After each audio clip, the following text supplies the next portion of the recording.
Ir sveiki, gerbėmieji žiūrovai, sveikinu jūs sugrįžus į mano filmavimo studiją. Na, o jeigu rimtai, turbūt kaip ir pastebėjote, čia ne mano filmavimo studija. Tai kurgi aš esu? Iš tikrųjų, tai ir yra mano filmavimo studija, tik tais nauja. Taip jau išėjo, kad aš persikrauščiau. Pas mane labai didelė virtuvė. Labai didelė virtuvė. Ir aš norėčiau jūs supažindinti su savo virtuvė.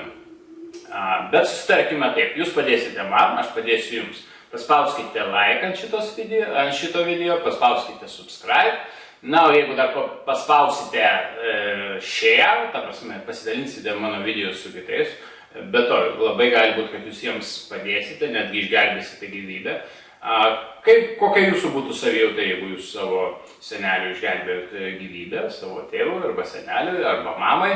Aš manau, kad jūsų savijauta būtų labai geresnė, jūs būtumėte sveikesnis tiek psichiškai, tiek morališkai, tiek ir aplamai sveikesnis, bet kokiu atveju jums spręsti, kas ir kaip, bet aš jums sakau, kokia yra situacija. Gerai, tai dabar jau turbūt pereikime prie pačios laidos. Patikėkite, laidos tema labai svarbi, koronavirusas. Reiškia, ir patikėkite, šią laidą žiūri tiek mano mama, tiek mano draugė, tiek žmonės, kuriuos aš žinau. Tikrai, jeigu jūs galvojate, kad koronavirusas nėra pavojingas dalykas, tai turbūt užtenka įjungti vos ne bet kokį kanalą, bet kokias naujienas, ar tiesiog atsiversti bet kokį laikraštį ir jūs labai greit sužinosite, kad tai ganėtinai rimta tema. Iš tikrųjų, paskutinį kartą, kai aš tikrinau, o tai buvo šiandien ryte, 100 tūkstančių apkrėstų, tūkstančiai žmonių mirusių, iš tikrųjų, ir čia tik pradžia. Čia tik pradžia ir vaistų nuo, reiškia, šio viruso kol kas nėra. Ta prasme, žmonės serga ir pasveiksta patys, medicina negali kol kas rimčiau įsikišti. Kol kas viskas, ką jie gali padaryti, tai pagrindė izoliuoti žmogų. Daryti kažkur atokiau nuo kitų žmonių. Dabar aš greitai pasidalinsiu žiniomis. Pradžiai leiskite pasakyti porą dalykų.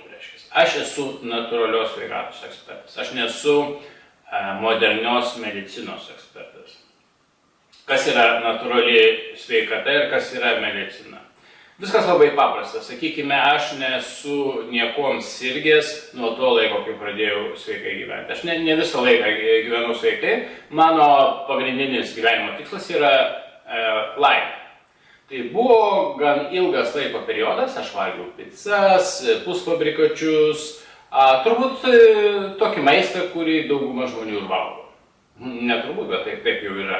Aš dažnai lankydavausi McDonald'e ir aš galvodavau, vėliau viską, gyvenam geriausiu atveju 2 kartus, visi liktai nugyvena panašų ilgą gyvenimą, šiais laikais 80 metų, ir ko čia stengtis.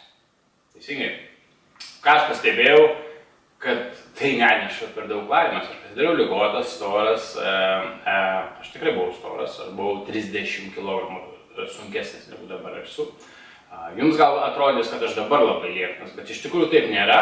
Jeigu pažiūrėtumėt mano ūgį ir mano svorio koeficientą, tai aš esu aukštesnės, reiškia, kūno masės stadijoje.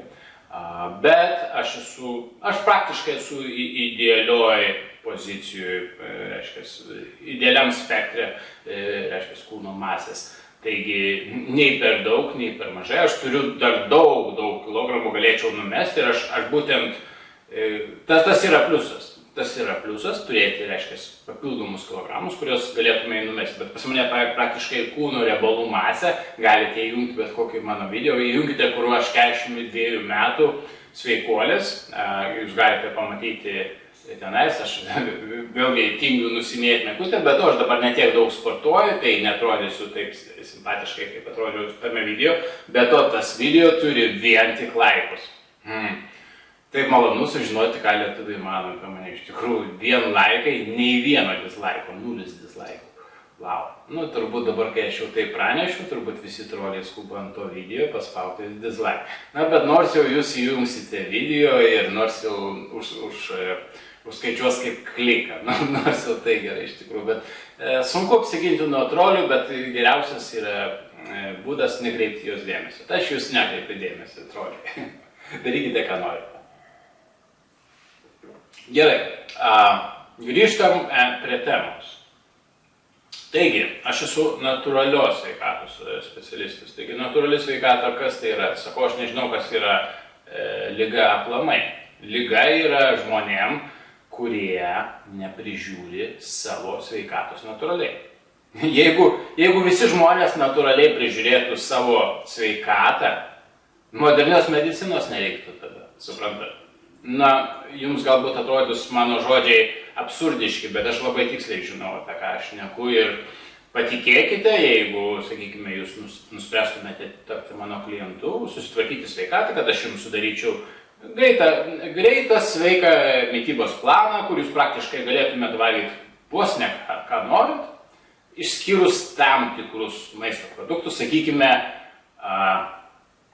cukraus vertėtų atsikratyti, baltų miltų vertėtų atsikratyti. Nu, ką jau padarysi, pieno vertėtų atsikratyti. Sakysi, pienas, Martina, taigi ten kalcis. Vienas mano klientas man rašė, Martina, tu visgi teisus. Sako, nu kaip taip gali būti, kad aš geriu po litrą pieno kiekvieną dieną. Čia jau žodžiai. Geriu po litrą pieno kiekvieną dieną ir pas mane byra dantis. Tiesiog trūpa byra dantis. Na ir kai mes su juo padirbėjom šiek tiek, pas jį nustojo byrėti dantis, bet jis nustojo gerti pieną.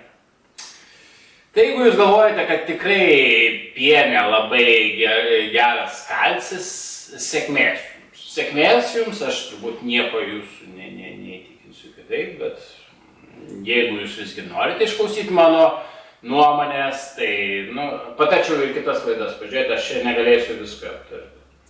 Gerai, bet, sakau, reiškias, grįžtant prie temos, aš esu nemažai, reiškias, kaip pasakyti, nemažai žmonių pasakė, kad aš tikrai neišmanau medicinos, bet tai yra tiesa, aš nebaigiau jokios medicinos ir praktiškai iš manęs operaciniai būtų tiek pat naudos, kiek iš jūsų močiutės, kuri nebaigus medicinos, arba iš jūsų anūko, kuris nebaigė dar vidutinės mokyklos iš tikrųjų. Lygiai tiek pat naudos, aš negalėčiau nei širdies išpjauti, ar ką ten tie visi chirurgai daro. Mano darbas yra toks, kad sustiprinti žmogų taip, kad jisai neturėtų tokių problemų, kad jis atsidurtų ant to operacinės stalo. Tai dabar, kai jau tai įsiaiškinom, dabar pereikime prie koronos viruso. Mano visos žinios yra straipsniai, laidos, aš, sakykime, vakar geras 2 valandas sėdėjau prie šios temos, 2 valandas. Ir šiandien aš jau spėjau, dabar man vis dar rytas. Štai kavelė ir turbūt matote, ant kiek aš užsimiegojęs, bet dėja aš neturiu laiko vėliau įrašinėti laidą. Darbai. Taigi, šiandien aš vėlgi domėjausi šią temą ir praleidau dar gerą pusvalanduką šios temos gvildinimo klausimų. Tai turbūt bus daugiau negu vidutiniškai žmogus užsiema visu tuo. Bet kaip aš ir minėjau, aš esu natūralios sveikatos specialistas, aš to užsiminėjau ilgus metus, aš padėjau tūkstantiems žmonių, ar tai 1000 žmonių. Taigi, norite klausykite manęs, norite klausykite daktaro. Bet jeigu jūs norite būti tas žmogus, kuris nesusirgs koronos virusu, aš patarčiau klausyti manęs ir neklausyti jūsų daktaro. Toks bus mano patarimas. Bet žiūrėkite patys, kaip jums geriau, nes sakau, aš esu preventorius, aš esu tas žmogus, kuris jums sušviesa, nes čia jau siaubingai tamsu pas mus Airijoje. Jeigu nežinote, gyvenu Airijoje, iš tikrųjų ir oras toksai apsiniaukęs jau velniai žino kiek iš tikrųjų, netgi depresija gali užpulti. Paprasčiausiai šviesos trūkumas. Dėl to aš labai mėgstu tokiais laikais išvykti kur nors į šiltus kraštus.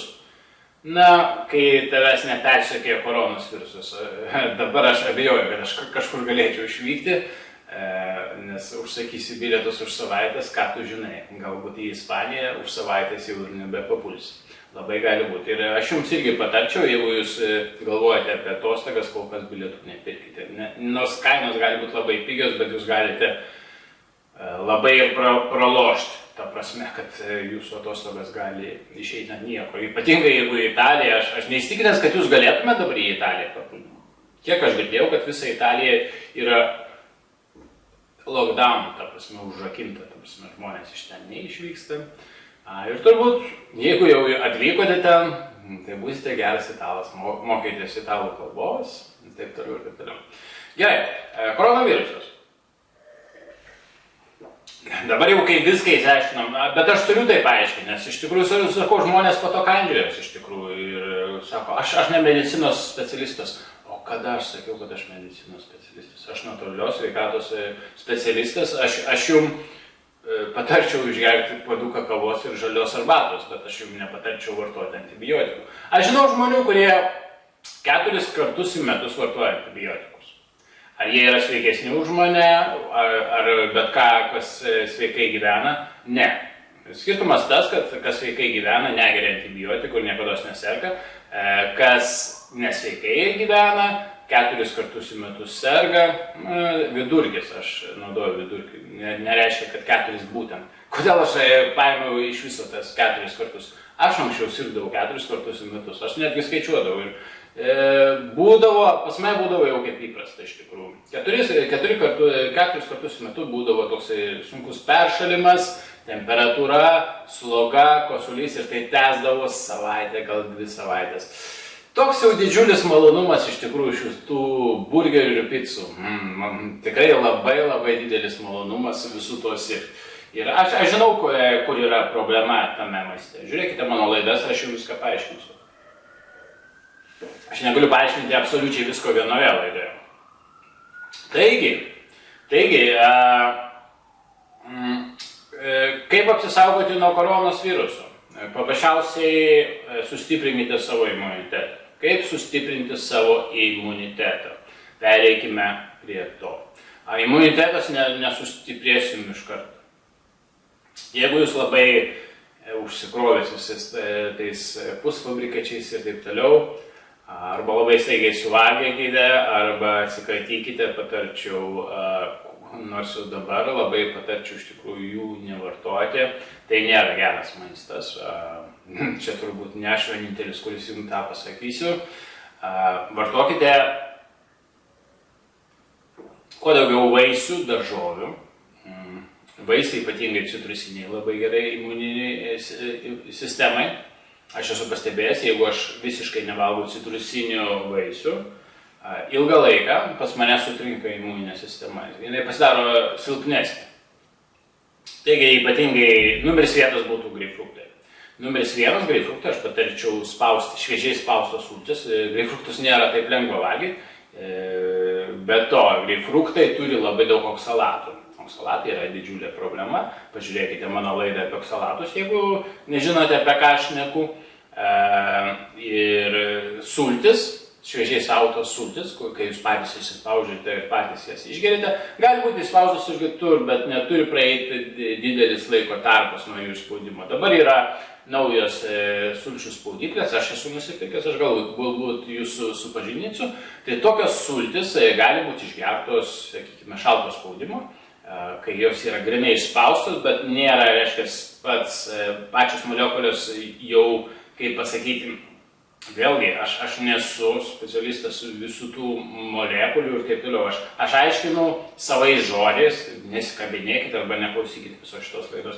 Ta prasme, molekuliniai gali sultis būti sugadintos ir tada jas reikia suvartoti per 20 minučių. Bet jeigu jos yra paprastai šalto spaudimo, paprastai išspaustos, tada jų galiojimo laikas šiek tiek prailgėja. Aš tiksliai nežinau kiek, bet aš vis tiek patarčiau gerti praktiškai iš karto po spaudimo. Bet kokiu atveju turbūt šalto spaudimo yra geresnis variantas, aš patarčiau. Vėlgi, jeigu nuėjote į parduotuvę, dažnai būna tenai šviežiai spaudžia, neimkite, kur jau bus kažkas užpakuota, arba tiesiog sakys, mes ką tik įspaudėm. Ne. Jūs įspausit prieš mano akis, aš moku nemažą sumą pinigų už tą išspaudimą ir tada duokit, tada aš gersiu sultis. Tokios sultis tikrai yra labai turtingos vitaminais. Ir kai aš būnu Lietuvoje, aš nepasigėdėju ir kiekvieną dieną geriu šviežiai spaustas sultis. Tai apsaugo mane nuo visų lygų. Ir jūs apsaugos lygiai taip pat. Tai numeris 1 būtų tiesiog 2 greipfruktai išspausti sultis. Kiekvieną dieną, patikėkite, jūsų labai gali būti, nesvarbu, ką jūs valgysit, labai gali būti. Jeigu jūs gersit tokį gėrimą kiekvieną dieną, absoliučiai kiekvieną dieną, įskaitant vasarą netgi, nes jūs norite stiprios imuninės sistemos, stipri imuninė sistema neišsidirbs jums per vieną dieną, jūs nesirgsite, baigsis visi peršalimai. Bet to tokios sultis kelia rūgštingumą, kas yra gerai, nes Lietuvoje yra tragedija su rūgštingumu, apie tai reiktų laidą įrašyti. Iš tikrųjų, aš labai apsileidęs, mažai tų laidų įrašiau ir žmonės, kiek aš esu nustebęs, kiek žmonės mane kreipės grinai, kad aš pradėčiau įrašinėti vėl visas tas laidas, nes tų klausimų natūralios sveikatos klausimais yra be galo. Praktiškai aš galėčiau atsakinėti tos klausimus be galo, be krašto. Aš turbūt galėčiau įrašyti 1000 laidų. Aš dabar esu įrašęs apie 250 laidų ir kažkas panašaus. Čia anksčiau buvo, dabar aš nemažai dar ir angliškų įrašiau, galbūt jau ir į 300 paidėjau, nežinau. Tikrai virš 200, tai bet kokia atveju. Ir tikrai galėčiau dar labai daug, reiškia, natūralios sveikatos klausimais. Šiaip rūgštingumas turbūt būtų didžiulė tema lietuviui. Lietuvio sveikata pavojuje, kaip visada, dėja. Nenustebkite, bet pažiūrėkite duomenis, iš tikrųjų, reiškia, išsivysčiusiuose šalyse žmogus gyvena 80 metų, kai lietuvis gyvena paskutinį kartą, kai aš tikrinau, aš netikrinu kiekvieną dieną, man rodos buvo 73 metai. Kur dingsta 7 metai? Nepagalvokite, kad čia Lietuva, kažką panašos šalis ir žmonės gyvena 80 metų, bet Lietuvoje žmogus gyvena kur kas trumpiau. Ir jeigu jūs vyras, čia moteris Lietuvoje gyvena normaliai, bet vyrai gyvena tragiškai mažai. Ta prasme, jeigu jūs sulaukite pensijos, statistiškai jūs mirtisite. Statistiškai, nes man rodos, kada žiūrėjau, buvo 66 metai lietuvio vyro mirtingumas. Ta prasme, lietuviams vyrams statistiškai pensijos nėra mokamos, tik tai moterims. Vėlgi statistiškai, ta prasme, kai kurie vyrai išgyvena, bet nemažai vyrų baigia savo gyvenimą kur kas anksčiau, dar prieš pensiją. Ir tas vidurkis gauna 66 metai. Vėlgi, tie duomenys mano gali būti netikslus ir galite pasitikrinti dabar, nes aš paskutinį, kad žiūrėjau, gali būti prieš metus ar kažkas panašaus. Aš kiekvieną dieną nesėdžiu ir nežiūriu. Aš sekundėlį pažiūrėsiu, kaip man sekasi rašinėti šitą laidą. 18 minučių. Tai aš dar turiu laiko, puiku. Reiškia, žiūrėkite dabar. Tai būtų pirmo vieta šviežiai greipfruktų spaustos sultis, aš visiems savo klientams išrašau būtent vieną ir tą patį gėrimą. Žinote, buvo vienas toksai daktaras. Jis sėdėjo kalėjime ir buvo nuteistas ir jis neturėjo jokių medikamentų su savim ir jisai gydė žmonės. Jisai visiems žmonėms išrašė vieną ir tą patį vaistą. Gerkite daug vandens, gerkite daug vandens. Ir iš tikrųjų, jis labai daug žmonių padėjo, iš tikrųjų, nes šiaip žmonės mažai skysčių geria. O tokį skystį kaip šviežiai spaustos greipfruktų sultis, patikėkite, atstatys, galbūt, kad net lavoną iškels iš grabo lentos. Ne, gal lavoną visgi neiškels, palikim tą darbą Jėzui, arba šiuolaikinė medicina, tai tuos dalykus aš nesikišu. Bet labai gali būti, kad jūs iškels iš beveik grabo lentos. Tai va. Kitas dalykas, reiškia, yra pastebėta. Jeigu nežinote, aš jau pavargau apie tai ištikėti. Apie vitaminą C aš neku turbūt vos ne kiekvienoje laidoje ir aš jau net po valandą valandinės laidas ir iki šiol žmonės nieko nežino iš tikrųjų. Tai jeigu jūs esate vienas iš tų žmonių, kuris tiesiog nieko nežino apie vitaminą C, o galbūt jūs esate vienas iš tų žmonių, kuris viską žino apie vitaminą C, bet jūsų žinios apie vitaminą C yra nulis. Taip, jeigu jūs esate vienas iš tokių žmonių, kas tikriausiai taip ir yra, nes aš kol kas nesu sutikęs nei vieno žmogaus. Aš bendrauju ir su kai kuriais sveikatingų užsiiminėjančiais žmonėmis. Ir jie nieko nežino apie vitaminą C. Ta prasme, jie žino, kad jo yra toks vitaminas C, kiek jo naudoti, jo reikia, nu jo galima tenais, jo kažkiek tai naudoti. Ok. Gerai, reiškia porą staigių dalykų. Žiūrėkit, reiškia žmogus, su kuriuo aš gyvenu šitam name, aš turiu vieną kaimyną, jis labai fainas. Aš negėjus, ne. Jisai turi draugį ir aš turiu draugį, mes tiesiog dalinamės namų. Taigi jisai buvo rimtai peršalęs. Šiaip jisai malačius užsiminėjęs sveikatingumą ir taip toliau, bet jisai buvo rimtai peršalęs. Ta prasme, temperatūra, nosis, kosulys ir jo draugė irgi lygiai taip pat buvo viskas tas pats. Nu ir aš kaip natūralios sveikatos specialistas sakau, ar jūs girdėjote vitaminą C? Ir žinoma, jis man atsakė, vitaminą C? O prie ko čia vitaminas C? Sakau, viskas labai paprasta. Gerkite 1 gramą kas valandą su vandeniu. Sakau, pamatysite, rytoj jūs būsite sveikas. Jisai mane taip pažiūrėjo labai skeptiškai. Iš kitos pusės pagalvoju, aš jau senai to užsiminėjau, ta prasme, jie žino, ko aš užsiminėjau ir taip toliau. Taigi tie mano kaimynai tiesiog pasinaudojo mano techniką ir ne tiek jau daug jie to vitamino C sunaudoja, nes šiaip dažniausiai, jeigu toks rimtesnis peršalimas, reikia sunaudoti 10 gramų vitamino C, galbūt netgi ir daugiau iš tikrųjų. Ir abudu pasveiko per 2 dienas visiškai ir kaimynas ką padarė, iš karto nusipirko savo vitaminą C, lygiai tokį patį, kokį aš naudoju. Jeigu pirksite vitaminą C, žiūrėkite, askorbo rūgštis. Šiaip askorbo rūgštis yra chemikalas, kuris mimikuoja.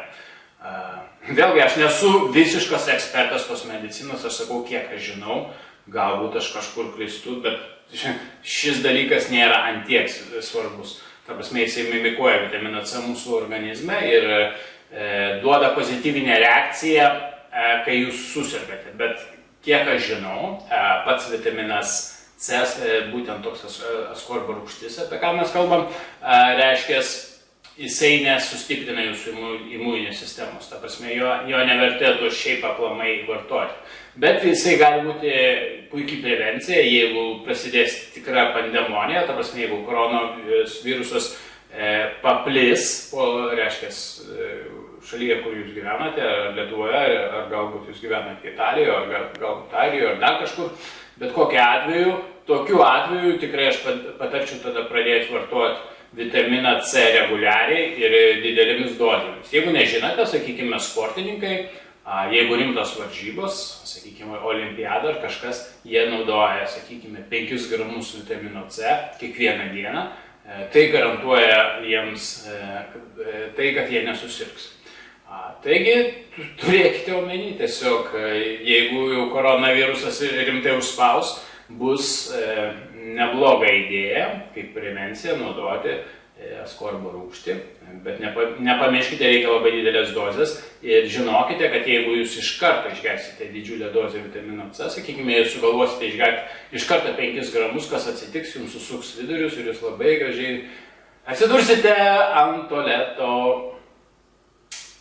ir atsitiks labai negeri dalykai.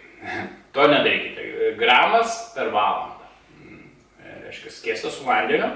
arba žiūrėkite, kokį jūs jau vitamina C turite, ieškokite pačio natūraliausio, kad būtų tiesiog askorbo rūgštis ir daugiau nieko neįdėta. Galite pasitikrinti laboratorijos rezultatus, tai irgi padės.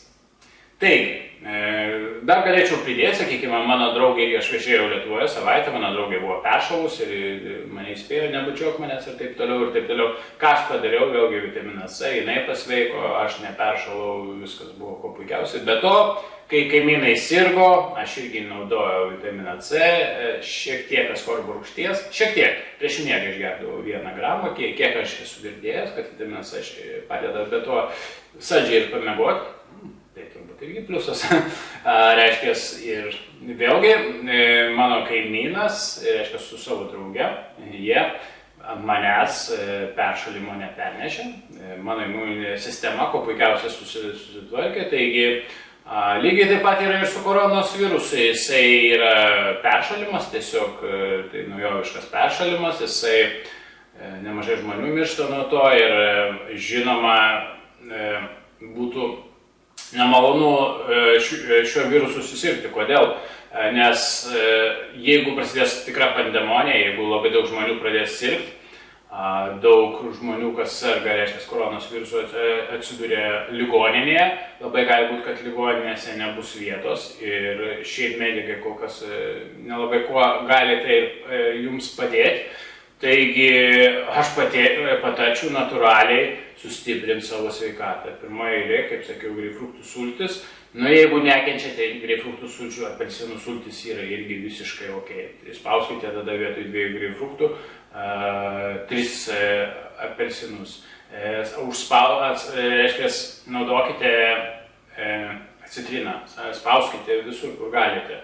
Ant salotų, šiaip ant kažkokių troškinių ir viską. Jūs greit priprasit ir iš tikrųjų ta rūgštelė yra malonu ir ta rūgštelė jums padės ir virškinti maistą ir sustiprins jūsų rūgštingumą skrandyje. Be to, nepamirškite, kad rūgštingumas skrandyje tai yra vienas geriausias imuninės sistemos dalykas. O rūgštingumas vidutinio lietuvio dėja, bet kiek žmonės kreipiasi, labai daug kas turi problemų su rūgštingumu. Aš netgi tačiau, kad vos ne kiekvienas lietuvis, kas virš 40 turi vienokių ar kitokių problemų su rūgštingumu. Ta prasme, kad jūs galite sakyti, aš neturiu problemų su rūgštingumu, aš vartoju tabletes. Tai jūs tada ir turite problemų su rūgštingumu, jūs tiesiog kol kas maskuojate tą problemą, bet su laiku tai prives dar prie rimtesnių problemų. Kreipkitės į mane, aš jums padėsiu šiuo klausimu, jeigu turite tokių problemų. Bet kokiu atveju, sutaupysite pinigų galų galiai, visą gyvenimą vartoti kažkokias tabletes nuo dalyko, kurį, reiškia, nuo rūgštingumo, kurį labai lengva susitvarkyti natūraliai, yra tiesiog absurdas. Ir finansiškai neapsimoka, ir sveikatingumo klausimą neapsimoka. Atsiprašau sekundėlę. Taigi, skrandžio rūgštingumas taip pat. Rauginti kopūstai būtų puikus dalykas. Irgi rūgštingumo pakelia vitaminas C, natūralus, reiškia, cukraus lygis labai mažas. Patarčiau vartoti kuo mažiau cukrus, kuo mažiau saldžių dalykėlių. Cukrus, reiškia, silpnina jūsų imuninę sistemą. Kaip žinia, visokie parazitai labai mėgsta cukrų, tai nemaitinkite savo parazitų. Patarčiau. Šiaip aš dabar pats asmeniškai esu ant keto dietos, jaučiuosi fantastiškai. Jeigu jūs manęs paklaustumėte, kokią dietą patarčiau gerai savijautai, tai būtų keto dieta. Kitas dalykas, jeigu jūs profesionaliai sportuojate arba turite kažkokių labai rimtų svarių, reiškia, siekite rimtų svarių rezultatų, galbūt keto dieta būtų jums neidealus variantas. Aš nežinau, ar jūs galėtumėte užsiauginti rimtus raumenis su keto dieta, nesu apie tai girdėjęs.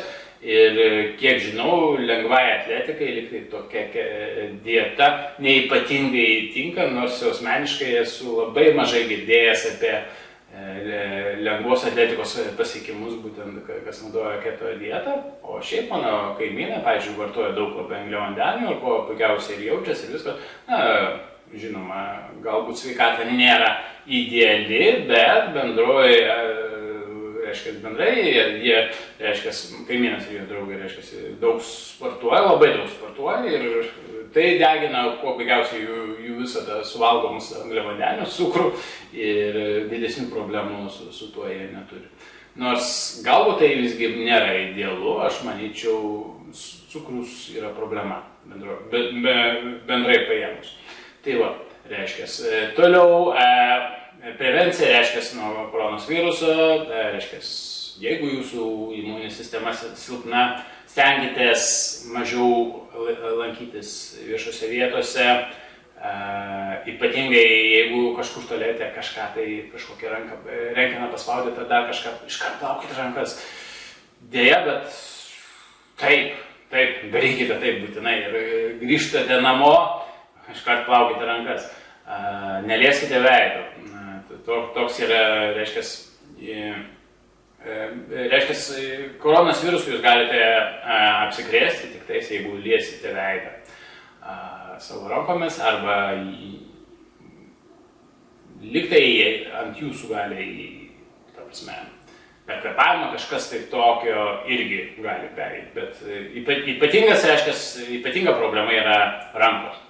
Tai plaukite rankas, aš tai turbūt patarčiau taip, reiškia. Ką aš prie viso to galėčiau pridėti? Saugokite savo sveikatą natūraliai ir viskas bus gerai. Ir tikrai nepatarčiau aš jums būti vienu iš tų, kurie susirgs koronos virusu. Praneša, kad miršta pagrindė virš 80 metų žmonės. Bet tas dalykas gali pasikeisti, bet to patys pagalvokite, jeigu jūs susirgsit ir jūs reikia į ligoninę uždaryti ir galbūt Lietuvoje bus 10 000 žmonių, kurie ir taip serga, į kokią ligoninę jūs papulsit, galų gale, ar tai yra taip jau malonu sirgti kažkokiu koronos virusu ir dalyvauti loterijoje, kaip rusų ruletė, ar jūs mirsite ar ne nuo tos koronos viruso. Tikrai jums to nepatarčiau. Taigi klausykite mano patarimų ir darykite išvadas. Taigi kuo daugiau vaisių, daržovių, šviežiai spaustos sultys. Jeigu reikalai pablogės, patarčiau askorbo rūgštį kiekvieną dieną. Kuo daugiau, to geriau, šiaip per didelės dozės nėra. Žinau, kad yra žmonės, kurie naudoja ir po 20 gramų ir netgi po 50 gramų. Ir jeigu nekristų, yra kas naudoja 70 gramų į dieną. Tai labai didelė dozė, patikėkite, jeigu jūs iškart pradėsite tokią dozę naudoti, tai sakau, atsidursit tualete ir bus labai blogai ir prie to reikia priprasti. Bet gramą į valandą tikrai galite naudoti. Kiti žmonės tiesiog, aiškiai, žiūrėjau kito natūralios sveikatos ekspertus, tiesiog ką jisai daro, jisai daug, reiškia, 10 gramų vitamino C įdeda į vandenį, kurį jisai gers per dieną 2 litrai vandens. Ir jisai tiesiog gurkšnoja visą tą vandenį, jisai žino, kad jis suvartos 10 gramų vitamino C, bet jis nedaro tai ant karto, nes ant karto, sakau, bus tragiški rezultatai dėja. Tai va, turėkite tai visą tai omeny ir viskas bus tvarkoj, pakelkite galvą ir, reiškia,